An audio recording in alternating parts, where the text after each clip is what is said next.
In this video, I want to talk about some of the fundamentals of soldering and some of the equipment that is used to perform this. First, I want to start by introducing the equipment that I'm going to show. So first, we have our actual soldering station. It can look different for you. This is the one that I'm going to show, but it's the same kind of operation. I also make sure to have a lamp. This one also has a magnifying glass, which can be useful for some smaller components. We have the actual soldering iron right here, and I'll show more about it a little bit later. We have a fume extractor. They come in different shapes and sizes. This is the one that I will show here. Also useful will be to have a vise to hold your actual boards and components. I have two vices here, one like this, which you can twist and make it smaller and bigger for the opening, and also a much larger one to hold larger components, and I'll show that one later too. Also, I always like to have some flux in the form of liquid in a pen here, and also as a paste over here. I have pliers.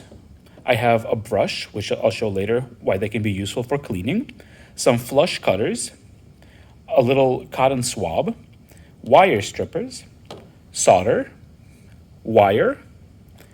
I have electrical tape, which is just generally useful. I have brass wool to clean the tip of the soldering iron.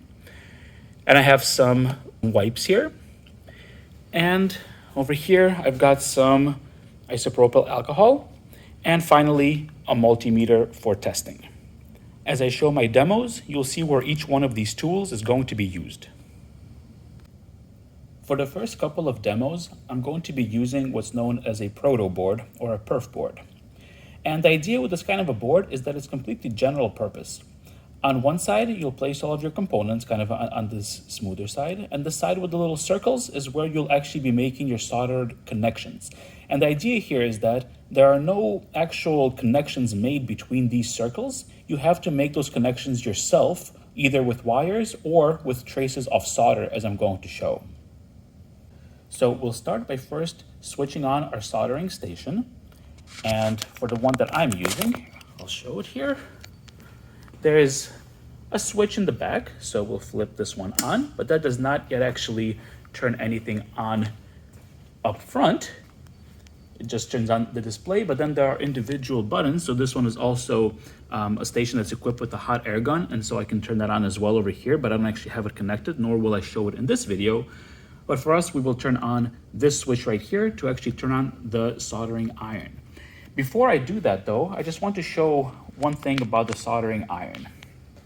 So let me just reposition my camera.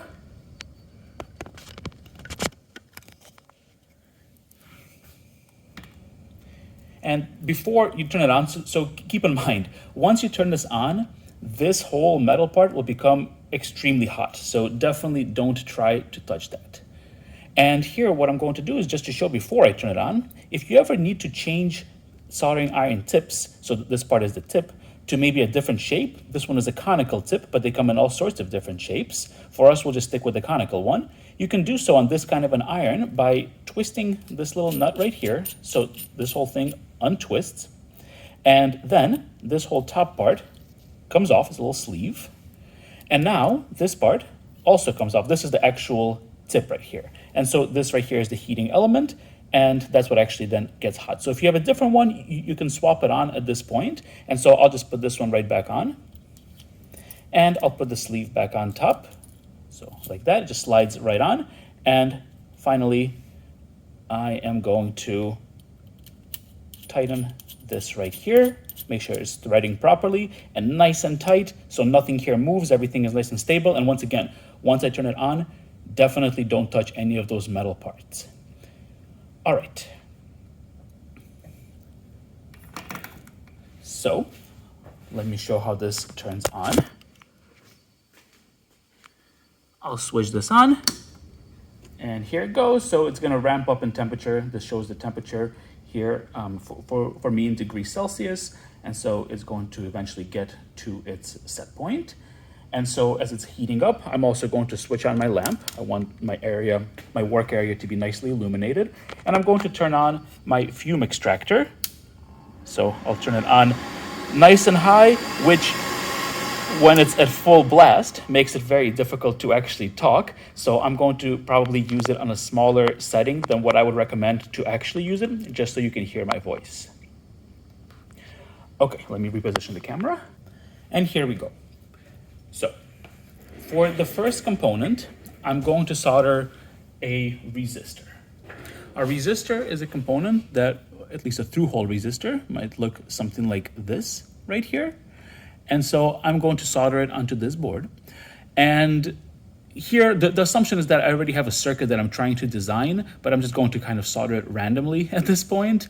And so what I'll have you note, though, is that I'll be soldering this side, because that's the side with the little circles. Those are the little circles you solder to, but the actual component goes on the other side. So I want the resistor to actually be here.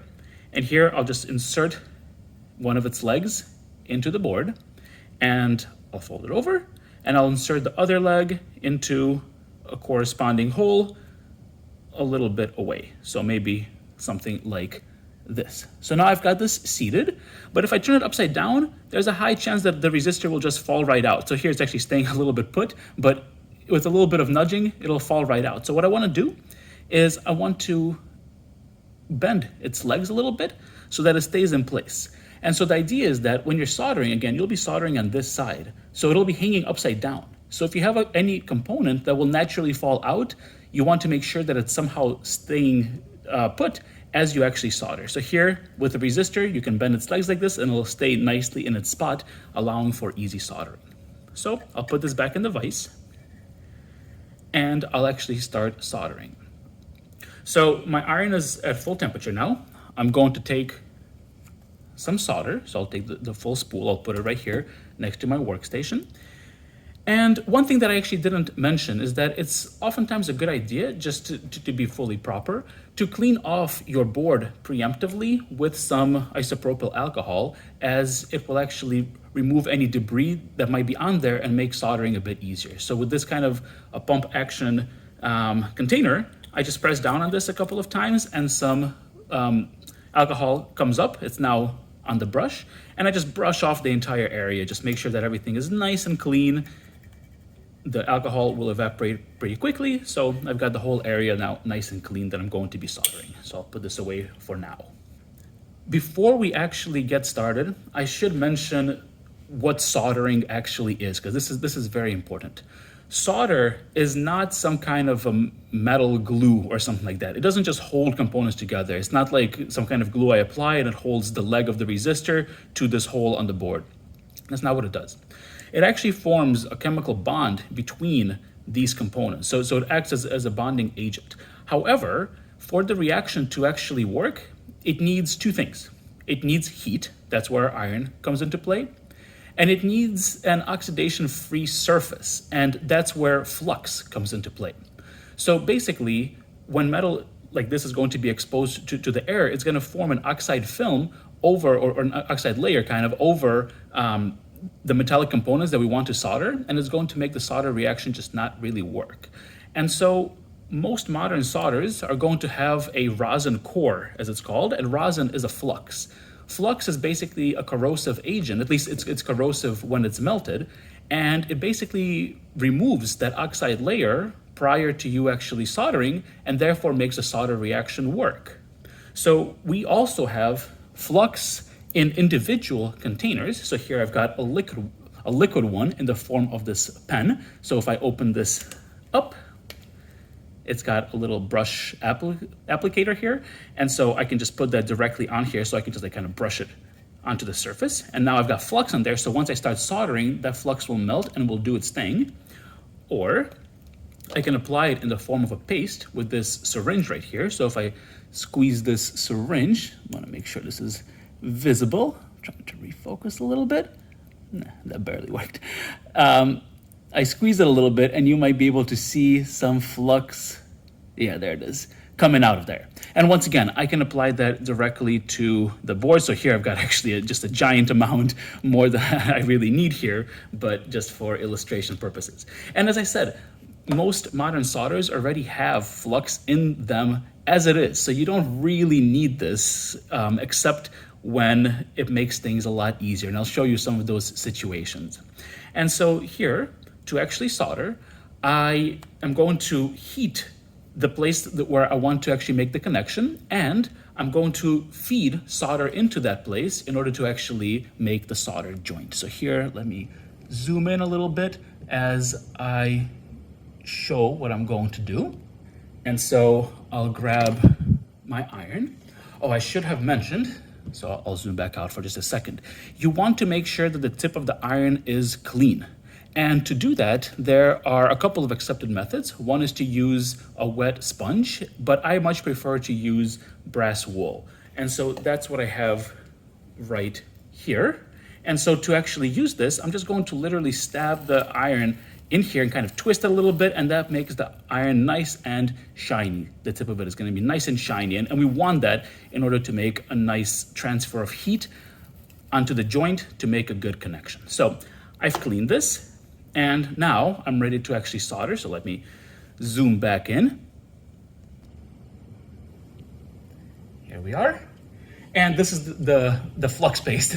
That's what's coating this right now. And so to actually make the connection, I'm going to grab a little bit of solder. So this right here is the solder strand that I'm kind of feeding in. I'm getting ready to feed in. I'm going to heat this. As I heat this, you're going to see the flux melts immediately. So there it is, right? So I touch it and I feed this in, and it melted onto the joint, and the connection is made. Let me see if I can make this a little more visible of what just happened.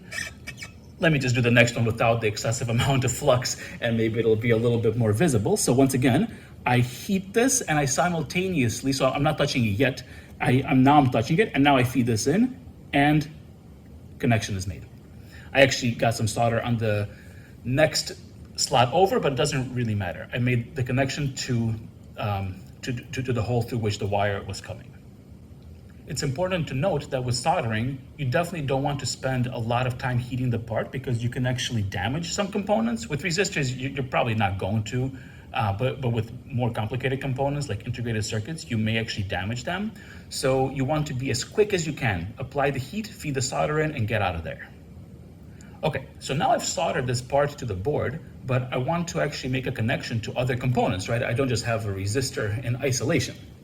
So let's say that we want to then connect this to an LED, right? So here, I'll zoom back out, and here I have a little LED. Okay, so I want to make a connection in series between a current limiting resistor and this LED to light it up. So I'll grab my board. Once again, I have placed my components on this side, and I solder on the other side. And so here, making sure to get the cathode and the anode correctly.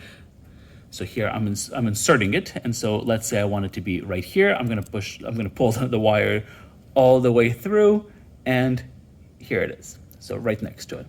This is not actually making any kind of a physical connection between the LED and the resistor. I have to do that myself.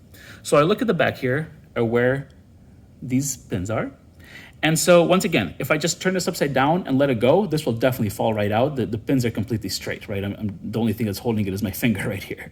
So once again, I have the luxury here of bending these pins. So I'll bend these, and now it's not going anywhere, but it's not really flush against the board either, right? If we look at this, it's kind of at a hard to tell, but it's, yeah, there we go. It's kind of at a weird angle, not very pretty, basically.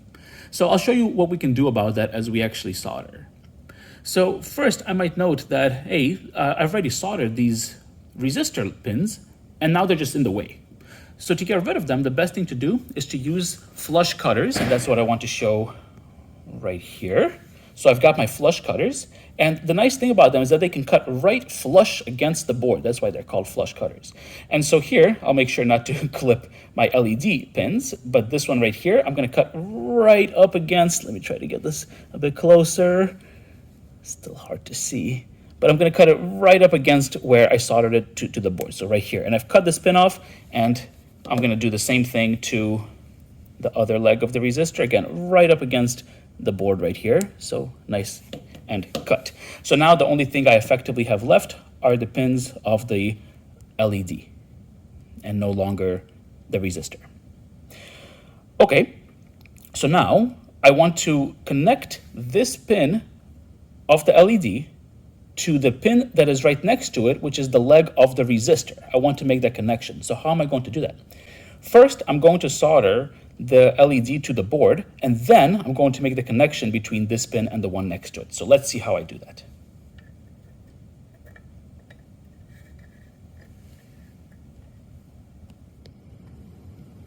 I'm going to grab my iron.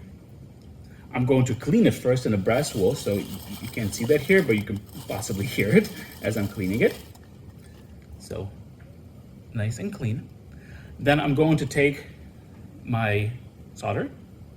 I'm going to feed that in as I apply heat to the joint. And before I do that, so I caught myself, this will not make the LED very straight. You can see it moves around very easily. I'm moving it at the bottom of the board with my finger. So if I just solder it as is, it's gonna get soldered as kind of at random, right? I want it to be nice and flush against the board. So what I'm doing here is I can feel when it's flush against the board. As I move it around, it kind of sticks in the right place because it has a flat surface. So I feel this is flush, but I'm using one of my fingers to hold it in place. So how can I solder it while I'm doing this? This is where the flux becomes, the flux paste becomes quite useful. So here I'm going to apply just a little bit, maybe a lot of it, of flux right in that location. And that's going to make it a lot easier to actually solder it. And the reason I want to do that is because I'm not going to be feeding the solder in this time. So here you can see the solder piece right here. I'm actually going to put it onto my iron, the tip of the iron right here. I'm just going to put a big glob of it right here. Now it's over here. And what I'm going to do is I'm going to, with one finger, hold the LED as I want it. And with the other finger, I'm going to, or the other hand rather, I'm going to touch this joint, and that should make a connection. And it looks like it did. It's hard to see here in the video, but I can see that if I try to move this, it is not going anywhere. So now I've soldered that side. I'm going to solder the other side by feeding it properly. This is the method I showed before. Makes a better connection like this. And I'll come back to the other one just to touch it up a little bit, and here we go. So now I've got nice joints on both of these. Okay, but I have not yet actually made a connector between this and the resistor. Once again, I want to clean up the area I'm working in, so I'm going to use my flush cutters, and I'm going to cut this and cut that. Okay, and looking at the other side of the board, kind of tracing through where we are, I want to connect this pin and the one right next to it. Those two pins I want to connect, and I'm going to do that on the other side of the board right here. So in case you lost track, I'll kind of point to it with the solder. That was this pin and this pin right here. Now, I could use a wire in between them, but honestly, that's probably harder than what I'm about to do. And what I'm about to do is to basically feed a bunch of solder in here so that it bridges these two joints right here. So let's try it. So once again, I get my iron, I clean it in the brass wool, and by the way, I clean it every single time. You want to be patient as you do this and not skip any steps, or you're going to just make your own life harder if you don't do these things every time. So nice clean tip right here, and I'm going to take my solder and I'm going to feed it. I'm going to place it right here, and I'm going to just heat this and feed a bunch of it in until these two parts bridge. And you can see there, I made a nice glob over them. They are now electrically connected. So one more thing that I may want to add here then is going to be some wires that I can then use to actually send signals or power to the circuit. So here, I'll show how to use wires and the wire strippers. So here I've got a box of wires. I can just grab a given length of wire. So here I'll grab some red wire, and I will clip it using the cutting portion of this, which is right here. I'll clip it, and I've got this piece of wire. Then, to actually expose a piece of the metal on here, I'm going to strip this wire, and the way to do that is by choosing the appropriate size hole that is on here. So you can see there are different size holes on this tool, and each one actually on one side it says what those sizes are. It says that each one corresponds to a given gauge of wire. I would say just kind of do this by trial and error if you're not sure what the gauge of your wire is. And so here I will try this hole. I'll stick a piece of the wire in here and I'll just kind of clamp down, and that should allow me, so I actually chose one that was a little too big. Let me try a slightly smaller one. That will allow me to, one more try, peel the insulation right off. And so now I've got this exposed wire, and I can use this to, let me show it a little bit better here. I can use it to actually make a connection. So I'm going to treat this wire in the exact same way as any of my other components. And so I'm going to zoom in once again. Just over a little bit. And let's say that I want it to be connected to one side of this resistor. So this was the other side of our resistor over here. And so once again, I'm not going to put the wire on this side. I want it to be on the other side. So I'm going to place it right underneath here as such, right? So I placed it right here and I want to solder it right here. So once again, I need to keep this in place while I solder. So I'll place this back into the vise. And I've got this wire, you can kind of see it wiggling around over there. Whoops, took it right out. There we go. So I've got this wire and I want to solder it. So I'm going to apply the same trick that I did with my LED. I want to hold it with one hand where I want it, and I want to solder with the other. The thing with the wire, though, is that it is a pretty good thermal conductor, and therefore it can get hot if I hold the iron against it for too long. So especially here, I want to be very quick to get in and get out. So I'll take my solder. I put some on the tip of the iron, once again, as I did before. So here, maybe you can kind of see I've got a glob of solder that's already on here. And I'm going to just quickly try to touch this to solder it in place. Just touched it and it didn't take immediately. And now it's there. Okay, so now I've soldered it in place. And once again, to actually make a connection to the resistor next to it, I would just make another glob of solder between those 2 points to electrically connect them. And that's basically it for soldering to a proto board. For every component that you want on there, you just solder to the corresponding little circles, and then you bridge the circles with each other with globs of solder, and that's how you make arbitrary connections, and you can connect with the outside world using wires, and that's pretty much it. For this next demo, I want to show soldering to a PCB, or printed circuit board. The difference between this and a proto board is that the connections on here are actually made. It's probably a little hard to, well, actually, I think it's pretty visible here. The connections here, I'll point with my solder again. You can see the connections are actually on the board as these lines right here. These are the actual traces that are making connections between components. So they're printed directly on the board. You can see these running along here. And so that makes your life a lot easier. We don't have to jumper any solder connections using globs of solder or things like that, right? So it makes our life a bit easier. And all we have to do is just solder the components to the board itself. So it's actually a simplified version of what we just did. So once again, I'll show the process for this. Let's say that we want to solder, once again, one of the LEDs. So here we can see the LEDs are actually, I'll try to focus this a little bit better here, are all individually labeled with a little circle. Let's maybe do this one right here. And once more, as before, we want to make sure that we're placing the components on the correct side, right? So the components on this side that have all of my labels, and I'll actually be soldering on the other side, which does not have any of these labels. Let me move this a bit so you can see where my component actually is. So it's right here.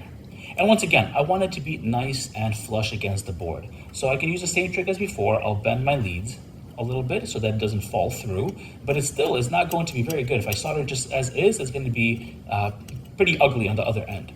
So as before, we're going to do the same thing. I want to hold it in place, and I'm going to solder to this board. So once again, I'll take a little bit of flux paste, apply it to that location right here, cleaning the iron and the brass wool, I'm going to take a glob on here. I'm gonna hold this on the other side with my finger, nice and flush against the board, and just touch the edge of this. And there it is. I've made a nice strong connection. And as before, I'll solder the other side, so right here, and just touch up this side a little bit, although it's actually pretty good as it is. Done. If I inspect my work on the other side, I'll flip this over. Look at that. Nice and flush against the board. Let's do just a couple more. So here, for example, I've got some transistors, and so this is what they actually look like over here. And let's do this one. So once again, I insert this like that, and you can see this one actually doesn't go flush against the board, and that's normal, but I still want it to look nice. The issue here is that I probably don't want to hold this while I solder, because this is a metal piece. It's connected to one of those three legs, and if I just solder it directly, I'm gonna get probably a pretty nasty burn. So I want to hold it in place somehow without necessarily doing that. So if I flip it over to the other side, we see where it's poking out over here. This one, its legs are long enough that I can actually bend a couple of them as well. And by the way, even though I'm bending it right now, this is not gonna matter at the end of the day, because I'm gonna cut all of these flush anyway. In fact, let me do that to my LED immediately. So here, I grab my flush cutters and cut it right off, right? The connection is still there, but it looks much nicer and is much easier to deal with. And so here, we're going to solder this connection too. And this time, I don't want to hold it with my fingers. So what I can use, if I want, is my pliers, right? The pliers here have a nice insulated handle so that it's not going to burn me, even if this part gets hot. And I can just apply those on the other side of this, right? So I can go under here, and again, with one hand, I'll hold this as I want. So take your time, position it as you like, and hold it in place. So that's what I'm going to do. And with the other hand, same thing as before, right? We're going to first apply a little bit of flux to one of the pads, right? Because as soon as one is soldered, everything else will hold just fine as you solder them. I take my iron, I clean it, I take a glob of solder,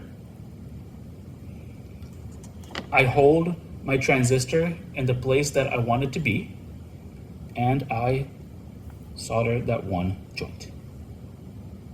Done. If you shake it around now, you should be able to feel that it does not move. The whole thing does not move. That means that it's been soldered properly. And now I can do the proper kind of feeding technique for the other joints. So here, I heat this and I feed in my solder. Good. Same thing here. I'll do it from the other side. Sorry, I'm kind of blocking things as I do this. My apologies. Let's try this angle.